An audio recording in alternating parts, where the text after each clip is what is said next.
যেমন দেখুন এই কাঠামো পুজো যখন হয়, কাঠামোটা যখন আনা হয় না, আগে আমার জানা ছিল, আমার কাছে আমি পেয়েছি এরকম খবর যে যে বাড়ির পাশে কাঠামোটা রাখা থাকতো গভীর রাতে নাকি একটা ছমছম আওয়াজ হতো, নুপুরের আওয়াজ।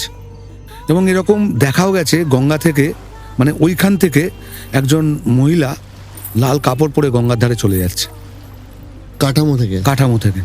মানে আমরা এই জন্য বলি লক্ষ্মী পুজোর যেদিনকে কাঠামো পুজো হলো, মা নৈহাটিতে এসে গেছে না, আমরা আচ্ছা। তবে থেকেই মায়ের আরাধনা শুরু করে দিই।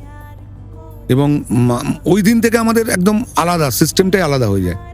এবং ব্যাপারটা হচ্ছে আমাদের বড় মা, আমি আগেই বলছি, জাগ্রত। এবং আপনি যদি মন দিয়ে মায়ের কাছে কিছু চান পাবেন, এটা একদম আমার কাছে। মানে বহু মানুষ মানত করেছে বা আমরা শুনেছি। আজকে মায়ের যা গয়না, বাবার যা গয়না, বা যা বাইরে কনস্ট্রাকশন হচ্ছে, যা দান করছি, যা করোনার সময় করেছি, সব মায়ের পয়সায়, কেউ নিজের পকেট